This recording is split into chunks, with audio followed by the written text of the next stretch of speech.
Yosua. Kemudian Yosua mengumpulkan semua suku orang Israel di Sikem. Dipanggilnya para tua-tua orang Israel, para kepalanya, para hakimnya, dan para pengatur pasukannya. Lalu mereka berdiri di hadapan Allah. Berkatalah Yosua kepada seluruh bangsa itu, "Beginilah firman Tuhan, Allah Israel.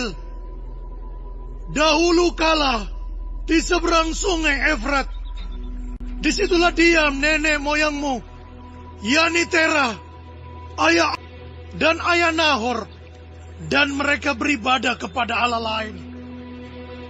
Tetapi aku mengambil Abraham bapamu itu dari seberang sungai Efrat, dan menyuruh dia menjelajahi seluruh tanah Kanaan. Aku membuat banyak turunannya dan memberikan Ishak kepadanya. Kepada Ishak kuberikan Yakub dan Esau. Kepada Esau kuberikan pegunungan Seir menjadi miliknya. Sedang Yakub serta anak-anaknya pergi ke Mesir. Lalu aku mengutus Musa serta Harun dan menulahi Mesir, seperti yang kulakukan di tengah-tengah mereka. Kemudian aku membawa kamu keluar. Aku membawa nenek moyangmu keluar dari Mesir, dan kamu sampai ke laut. Lalu orang Mesir mengejar nenek moyangmu dengan kereta, dan orang berkuda ke laut Teberau. Sebab itu, teriak-teriaklah mereka kepada Tuhan. Maka diadakannya gelap antara kamu dan orang Mesir itu, dan didatangkannya air laut atas mereka, sehingga mereka diliputi. Dan matamu sendiri telah melihat apa yang kulakukan terhadap Mesir. Sesudah itu, lama kamu diam di padang gurun. Aku membawa kamu ke negeri orang Amori yang diam di seberang sungai Yordan. Dan ketika mereka berperang melawan kamu, mereka kuserahkan ke dalam tanganmu, sehingga kamu menduduki negerinya. Sedang mereka kupunahkan dari depan kamu. Ketika itu Balak bin Sipor, raja Moab, bangkit berperang melawan orang Israel. Disuruhnya memanggil Bileam bin Beor untuk mengutuki kamu. Tetapi aku tidak mau mendengarkan Bileam, sehingga ia pun memberkati kamu. Demikianlah aku melepaskan kamu dari tangannya. Setelah kamu menyeberangi sungai Yordan dan sampai ke Yerikho, berperanglah melawan kamu warga-warga kota Yerikho, orang Amori, orang Feris, orang Kanaan, orang Het, orang Girgasi, orang Hewi, dan orang Yebus. Tetapi mereka itu kuserahkan ke dalam tanganmu. Kemudian aku melepaskan tabuhan mendahului kamu dan binatang-binatang ini, menghalau mereka dari depanmu, seperti kedua raja orang Amori. Sesungguhnya bukan oleh pedangmu, dan bukan pula oleh panahmu. Demikianlah kuberikan kepadamu negeri yang kamu peroleh tanpa bersusah, dan kota-kota yang tidak kamu dirikan. Tetapi kamulah yang diam di dalamnya. Juga kebun-kebun anggur dan kebun-kebun zaitun yang tidak kamu tanami. kamulah yang makan hasil. Oleh sebab itu, takutlah akan Tuhan dan beribadahlah kepadanya dengan tulus ikhlas dan setia. Jauhkanlah Allah yang kepadanya nenek moyangmu telah beribadah di seberang sungai Efrat dan di Mesir, dan beribadahlah kepada Tuhan. Tetapi jika kamu anggap tidak baik untuk beribadah kepada Tuhan, pilihlah pada hari ini kepada siapa kamu akan beribadah. Allah yang kepadanya nenek moyangmu beribadah di seberang sungai Efrat, atau Allah orang Amori yang negerinya kamu diami ini. Tetapi aku dan seisi rumahku, kami akan beribadah kepada Tuhan. Lalu bangsa itu menjawab, jauhlah daripada kami meninggalkan Tuhan untuk beribadah kepada Allah lain. Sebab Tuhan Allah kita, Dialah yang telah menuntun kita dan nenek moyang kita dari rumah perbudakan, dan yang telah melakukan tanda-tanda mujizat yang besar ini di depan mata kita sendiri, dan yang telah melindungi kita sepanjang jalan yang kita tempuh, dan di antara semua bangsa yang kita lalui. Tuhan menghalau semua bangsa dan orang Amori, penduduk negeri ini, dari depan kita. Kami pun akan beribadah kepada Tuhan, sebab Dialah Allah kita. Tetapi Yosua berkata kepada bangsa itu, tidaklah kamu sanggup beribadah kepada Tuhan, sebab Dialah Allah yang kudus. Dialah Allah yang cemburu. Ia tidak akan mengampuni kesalahan dan dosamu. Apabila kamu Tuhan dan beribadah kepada Allah asing, maka Ia akan berbalik daripadamu dan melakukan yang tidak baik kepada kamu, serta membinasakan kamu, setelah Ia melakukan yang baik kepada kamu dahulu. Tetapi bangsa itu berkata kepada Yosua, tidak, hanya kepada Tuhan saja kami akan beribadah. Kemudian berkatalah Yosua kepada bangsa itu, kamulah saksi terhadap kamu sendiri bahwa kamu telah memilih Tuhan untuk beribadah kepadanya. Jawab mereka, kamilah saksi.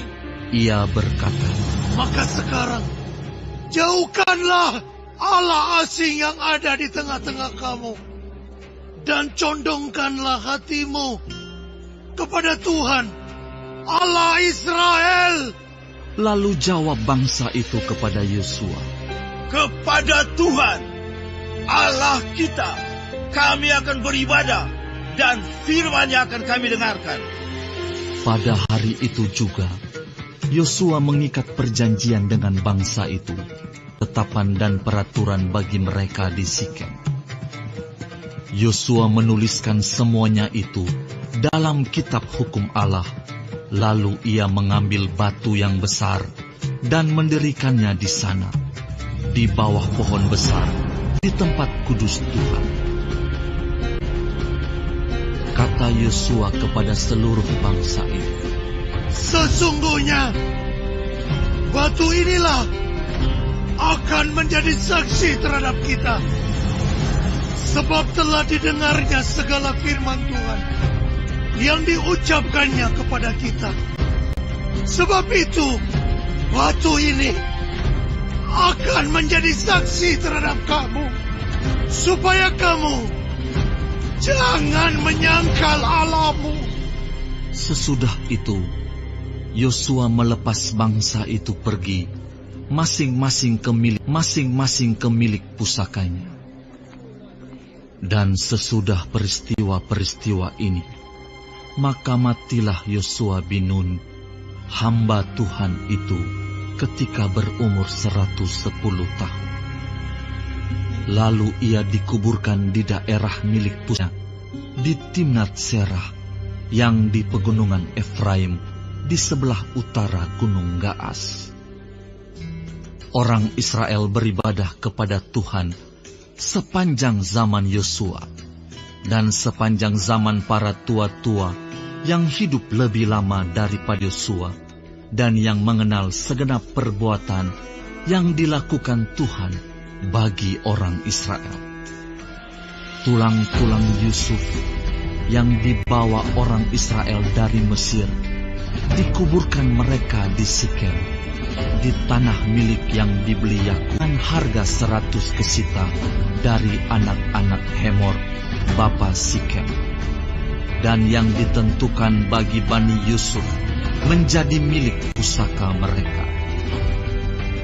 Juga Eleazar bin Harun mati, dan dia dikuburkan di bukit yang diberikan kepada Pinehas, anaknya itu, di pegunungan Efraim.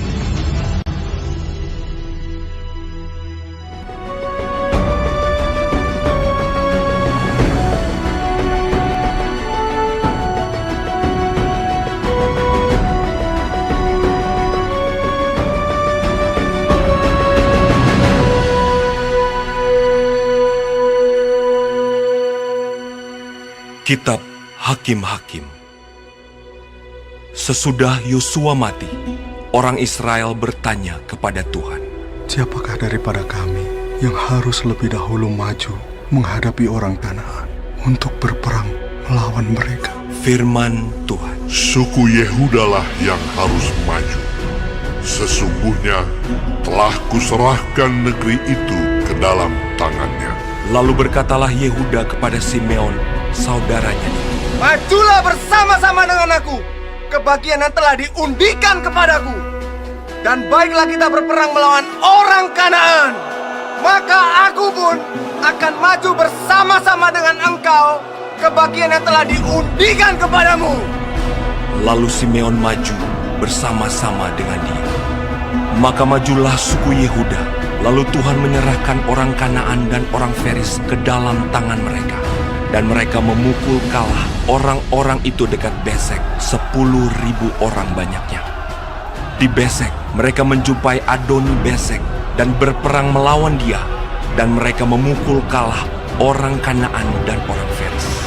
Tetapi Adoni Besek melarikan diri, lalu mereka mengejarnya, menangkapnya, dan memotong ibu jari dari tangannya dan dari kakinya.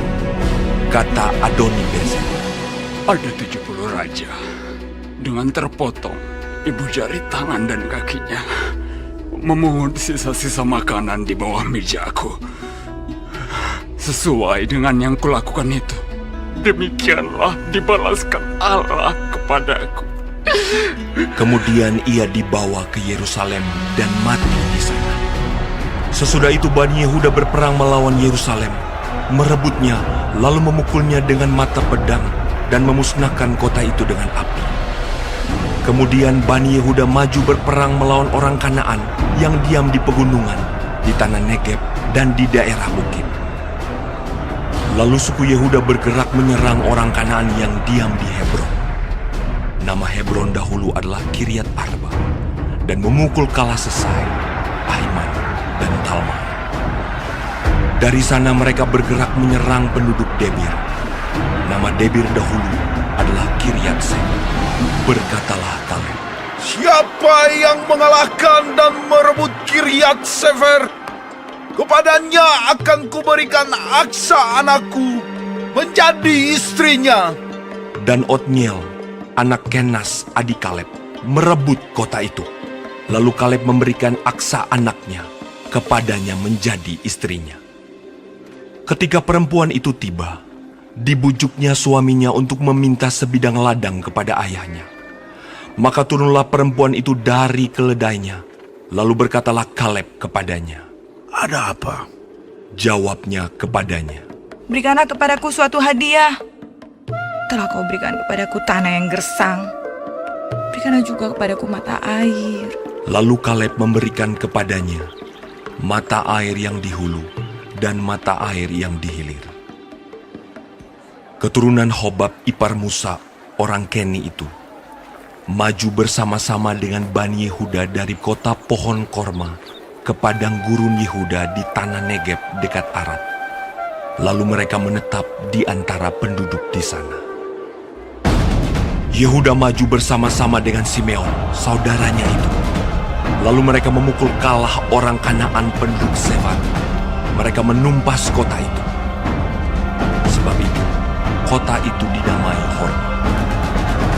Selanjutnya suku Yehuda merebut Gaza dengan daerahnya, Askelon dengan daerahnya, dan Ekron dengan daerahnya.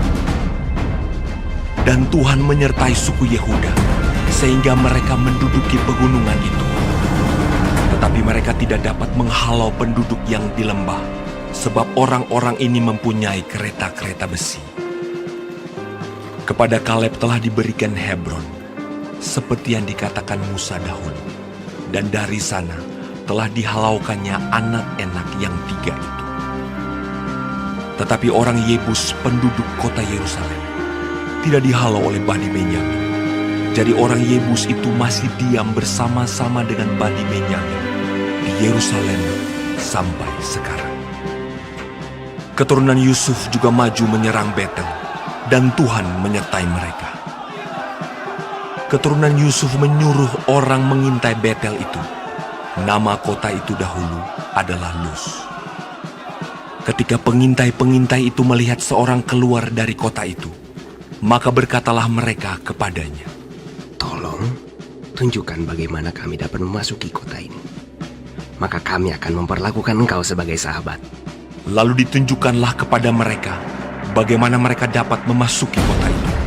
Dan mereka memukul kota itu dengan mata pedang. Tetapi orang itu dengan seluruh kaumnya dibiarkan mereka pergi. Orang itu pergi ke negeri orang Het dan mendirikan di sana sebuah kota yang dinamainya Luz. Demikianlah nama kota itu sampai sekarang.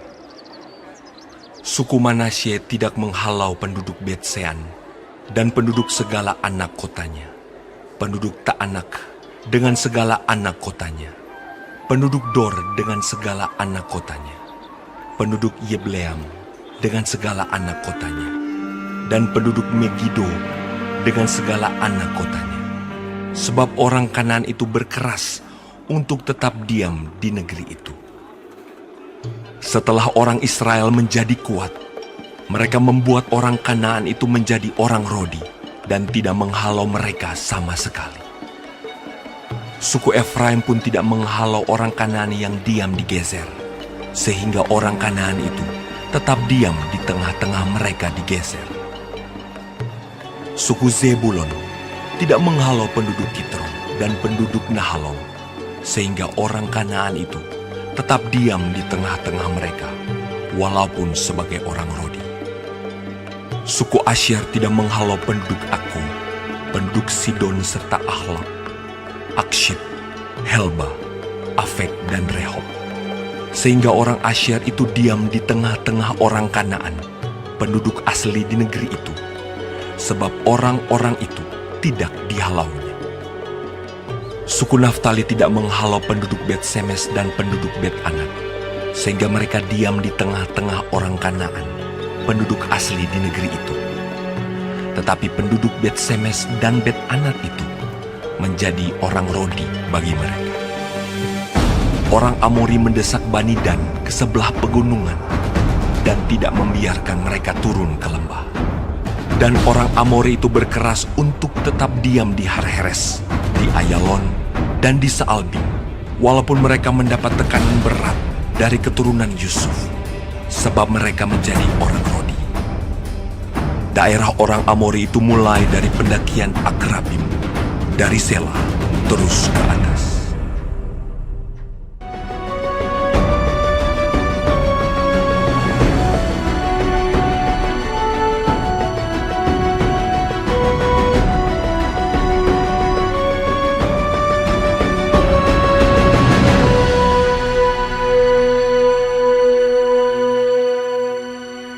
Kitab Hakim-Hakim. Lalu malaikat Tuhan pergi dari Gilgal ke Bokim, dan berfirman, Telah kutuntun kamu keluar dari Mesir, dan kubawa ke negeri yang kujanjikan dengan bersumpah kepada nenek moyangmu. Dan aku telah berfirman, aku tidak akan membatalkan perjanjianku dengan kamu untuk selama-lamanya. Tetapi janganlah kamu mengikat perjanjian dengan penduduk negeri ini. Mesbah mereka haruslah kamu robohkan. Tetapi kamu tidak mendengarkan firman-Ku. Mengapa kamu perbuat demikian? Lagi aku telah berfirman, aku tidak akan menghalau orang-orang itu dari depanmu, tetapi mereka akan menjadi musuh. Dan segala Allah mereka akan menjadi jerat bagimu. Setelah malaikat Tuhan mengucapkan firman itu kepada seluruh Israel, menangislah bangsa itu dengan keras. Maka tempat itu dinamai Bokhim. Lalu mereka mempersembahkan korban di sana kepada Tuhan. Setelah Yosua melepas bangsa itu pergi, maka pergilah orang Israel itu masing-masing ke milik pusakanya untuk memiliki negeri itu. Dan bangsa itu beribadah kepada Tuhan sepanjang zaman Yosua dan sepanjang zaman para tua-tua yang hidup lebih lama daripada Yosua dan yang telah melihat segenap perbuatan yang besar yang dilakukan Tuhan bagi orang Israel. Dan Yosua bin Nun, hamba Tuhan itu, mati pada umur 110 tahun. Ia dikuburkan di daerah milik pusakanya di Timnat Heres, di pegunungan Efraim, di sebelah utara Gunung Gaas. Setelah seluruh angkatan itu dikumpulkan kepada nenek moyangnya, bangkitlah sesudah mereka itu angkatan yang lain yang tidak mengenal Tuhan ataupun perbuatan yang dilakukannya bagi orang Israel. Lalu orang Israel melakukan apa yang jahat di mata Tuhan, dan mereka beribadah kepada para Baal. Mereka meninggalkan Tuhan, Allah nenek moyang mereka, yang telah membawa mereka keluar dari tanah Mesir, lalu mengikuti Allah lain dari antara Allah bangsa-bangsa di sekeliling mereka, dan sujud menyembah kepadanya, sehingga mereka menyakiti hati Tuhan. Demikianlah mereka meninggalkan Tuhan dan beribadah kepada Baal dan para Asitoret. Maka bangkitlah murka Tuhan terhadap orang Israel. Ia menyerahkan mereka ke dalam tangan perampok dan menjual mereka kepada musuh di sekeliling mereka, sehingga mereka tidak sanggup lagi menghadapi musuh mereka. Setiap kali mereka maju, tangan Tuhan melawan mereka dan mendatangkan malapetaka kepada mereka, sesuai dengan apa yang telah diperingatkan kepada mereka oleh Tuhan dengan sumpah, sehingga mereka sangat terdesak. Maka Tuhan membangkitkan hakim-hakim yang menyelamatkan mereka dari tangan perampok itu. Tetapi juga para hakim itu tidak mereka hiraukan, karena mereka bersinah dengan mengikuti Allah lain dan sujud menyembah kepadanya. Mereka segera menyimpang dari jalan yang ditempuh oleh nenek moyangnya yang mendengarkan perintah Tuhan. Mereka melakukan yang tidak patut.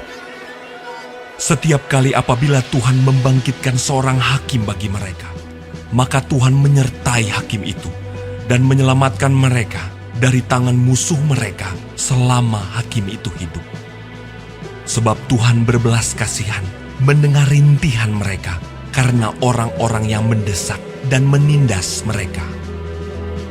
Tetapi apabila hakim itu mati, kembalilah mereka berlaku jahat, lebih jahat dari nenek moyang mereka, dengan mengikuti Allah lain, beribadah kepadanya, dan sujud menyembah kepadanya. Dalam hal apapun, mereka tidak berhenti dengan perbuatan dan kelakuan mereka yang tegar itu. Apabila murka Tuhan bangkit terhadap orang Israel, berfirmanlah Ia, karena bangsa ini melanggar perjanjian yang telah kuperintahkan kepada nenek moyang mereka, dan tidak mendengarkan firman-Ku.